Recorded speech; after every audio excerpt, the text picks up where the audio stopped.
کمزور باتیں کرنی چھوڑ دیں، مایوسی کے جملے اپنی زندگی سے نکال دیں. ہم مسلمان ہیں. آپ بیمار ہو گئے ہیں تو یہ بھی خدا کا فضل ہے، گناہ معاف ہوں گے.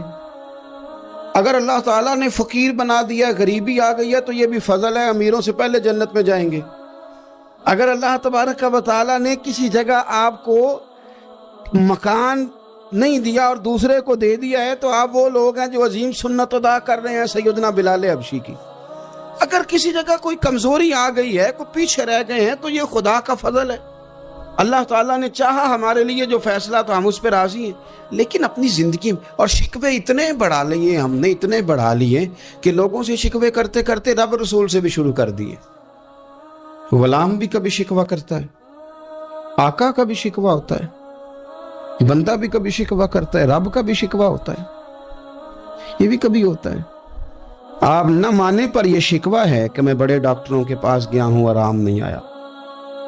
نہ مانے پر یہ شکوہ ہے میں نے کبھی کسی کو ستایا تو نہیں پر میرے حالات نہیں ٹھیک ہوتے. آپ نہ مانے پر یہ شکوہ ہے کہ فلانے کے پاس دولت زیادہ ہے، اس نے پتہ نہیں وہ آگے نکل گیا اور میں پیچھے رہ گیا. نہ مانے پر یہ شکوہ ہے. کس سے کر رہے ہو؟ رب رسول سے. او آس بولے تے دی مہربانی اساں تے لاڈ ہی لڑاونے نے. کس سے شکوہ کر رہے ہو؟ خدا کے بندو، غلام غلامی کرتے ہیں، شکوے کرتے ہیں کوئی. ایک صحابی تھے حضرت عاصم بن ثابت رضی اللہ تعالیٰ عنہ. جنگ احد میں نا حضور کے ہاتھ پہ موت کی بیعت کی. جنگ احد میں بیعت کی، سونیا تیرے نام پہ مرنا، ڈٹ کے لڑے. سلافہ بن سعد کے 2 بیٹے بدر میں قتل کیے انہوں نے. اس نے قسم کھائی کہ معاذ اللہ میں ان کا سر منگا کے تو ان کی کھوپڑی میں شراب پیوں گی. سلافہ بن سعد نے یہ قسم کھائی کہ میرے 2 بیٹے قتل کیے ہیں، میں ان کی کھوپڑی میں شراب پیوں گی معاذ اللہ. ایک قبیلہ غزیل تھا، انہوں نے احد کے بعد حضور سے کہا کچھ قاری ہمیں دے دیں، ہم نے قرآن سیکھنا ہے. تو نبی پاک نے کچھ بندے بھیجے تو عاصم بن ثابت کو بھی بھیجا، لیکن انہوں نے دھوکہ کیا. وہاں جا کے ان کو گرفتار کر لیا. جب گرفتار کر کے مکے والوں کے ہاتھ بیچنے لگے تو حضرت عاصم بن ثابت نے تلوار نکال لی. فرمانے لگے میں کافر کا قیدی ہو کے جینے سے بہتر ہے شہادت کی موت مر جاؤں. کافروں کا قیدی لڑے اور فرمانے لگے میرے کمان میں تیر باقی ہے، میں لڑوں گا اور اتنا لڑوں گا کہ تمہیں پتہ چلے گا مجھے لڑنا آتا ہے. اور فرمایا میں صبر کروں گا اور صبر کر کے دکھاؤں گا. میں ڈٹوں گا اور تمہیں ڈٹ کے. اکیلا بندہ میدان میں ڈٹ گیا، اکیلا. جب تیر ختم ہو گئے تو پھر نیزہ نکال لیا. یہ بات آپ کو اس لیے سمجھا رہا ہوں کہ کچھ لوگ کہتے ہیں جی میں اکیلا کیا کروں. تو یہ آخر میں یاد رکھیں کہ صبر آپ نے کرنا ہے چاہے اکیلے بھی رہ جائیں، حوصلہ کرنا ہے چاہے اکیلے بھی رہ جائیں. اکیلے لڑے، تیر ختم ہو گئے تو نیزہ نکال لیا، خوب لڑے. اب اس نے قسم کھائی تھی کہ میں نے ان کی کھوپڑی پہ معاذ اللہ کھوپڑی منگانی ہے، سار منگانا ہے. اور یہ جو لے جا رہے تھے دھوکے کے ساتھ یہ بھی بیچنے لے جا رہے تھے. تو جب تھک گئے نا اور چاروں جانب سے جسم میں تیر پہ وسط ہو گئے تو دعا مانگی.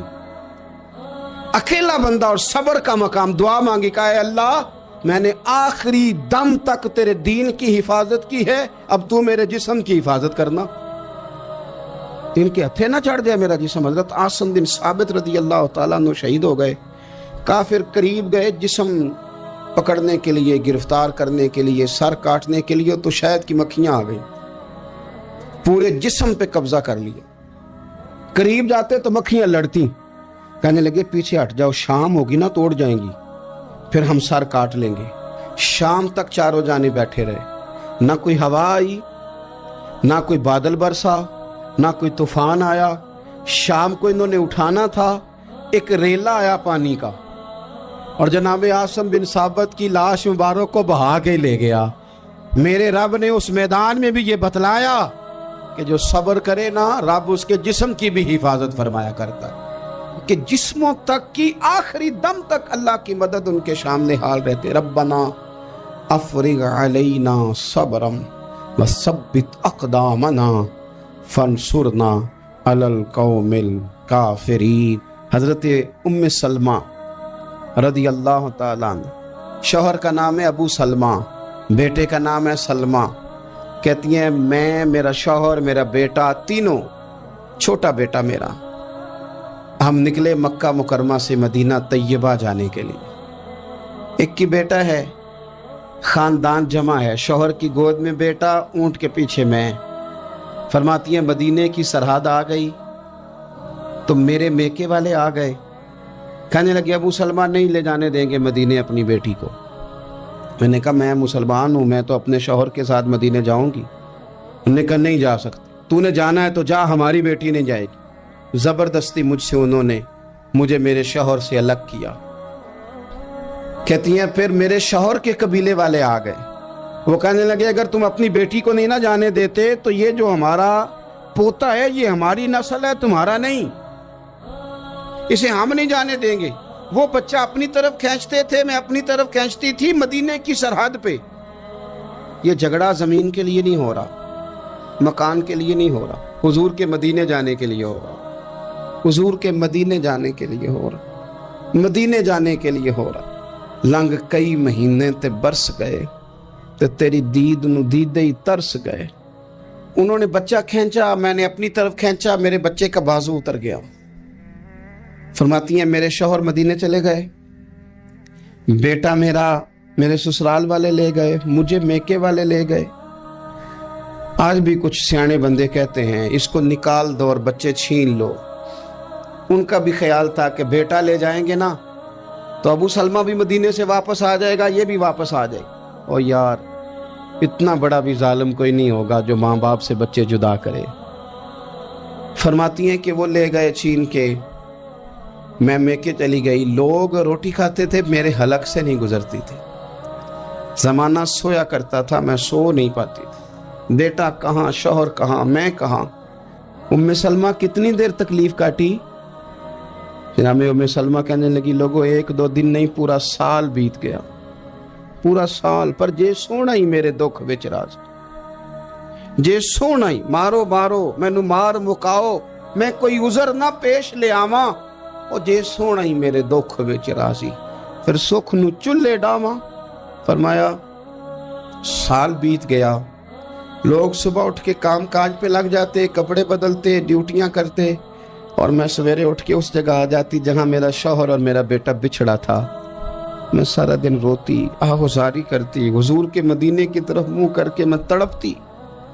سال بیت گیا، سال، ایک ہفتہ نہیں نکلتا بچوں کے بغیر۔ بڑے بڑے سیانے لوگ پردیس جاتے ہیں تو بچوں کی فوٹو دیکھ دیکھ کے روتے ہیں، لیکن کہتی ہیں ماں تھی، بیٹا بچھڑا اور پھر بیٹا بیمار ہو اور ماں سے جدا ہو، کتنی تکلیف کا منظر ہے۔ آپ فرماتی ہیں کہ 1 سال بیت گیا اور میں نے کسی کی منت نہیں کی، میں نے کوئی شکوہ نہیں کیا، اس لیے کہ جس حال میں رب و رسول رکھے۔ یہ حوصلہ، یہ صبر، یہ توانائی 1 سال کے بعد میرے چچا کا بیٹا میرے پاس سے گزرا، تڑپتے دیکھ کر کہنے لگا میری بہن تو سارا دن روتی رہتی ہے۔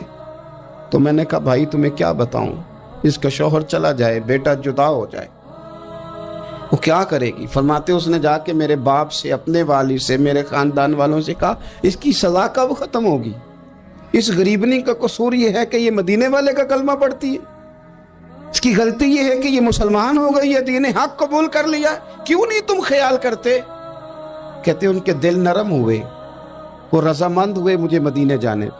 پھر اس نے کوشش کی میرے سسرال پیغام بھیجے، کب بس کرو، اور بچہ تو چڑیا کا جدا ہو جائے تو وہ تڑپا کرتی ہے، اور تم نے ایک جیتی جاگتی ماں کا بیٹا جدا کیا ہے۔ وہ بھی نرم ہوئے، رب نے اسباب بنائے، میرا بیٹا مجھے ملا۔ کہنے لگے تو رہ جا، میں نے کہا نہیں، تم مسلمان نہیں ہو، تمہیں پتہ نہیں نا، میں یہاں نہیں رہ سکتی، مجھے مدینے ہی جانا ہے۔ اکیلی اتنا سفر، جنگلوں کا رستہ، پہاڑی رستہ طے کر لو گی؟ میں نے کہا میں کر لوں گی۔ جنوں ویکھ کے ٹھر دیاں اکھیاں نے تے جنوں ویکھ کے ٹھر دا سینہ ہے، ربا تیری ساری خدائی چ ایک کی تے شہر مدینہ ہے۔ کہتی میں اونٹ پہ بیٹھی، بیٹا میں نے گود میں بٹھا لیا، میں سفر کرنے لگی، پر دل میں کھٹکا تھا کہ اتنا لمبا سفر، بیٹا چھوٹا ہے، کیسے کروں گی؟ کہتے مجھے عثمان بن طلحہ مل گئے، کہنے لگے کہاں جا رہی ہو بہن؟ میں نے کہا مدینے۔ کہنے لگے اکیلے جاؤ گی؟ میں نے کہا جانا تو ہے نا، کوئی ساتھ چلے نہ چلے پر شہر رسول تو جانا ہے نا۔ آپ فرماتی ہیں میں نے عثمان بن طلحہ سے نیک بندہ کوئی نہیں دیکھا، میرے اونٹ کی لگام تھام لی،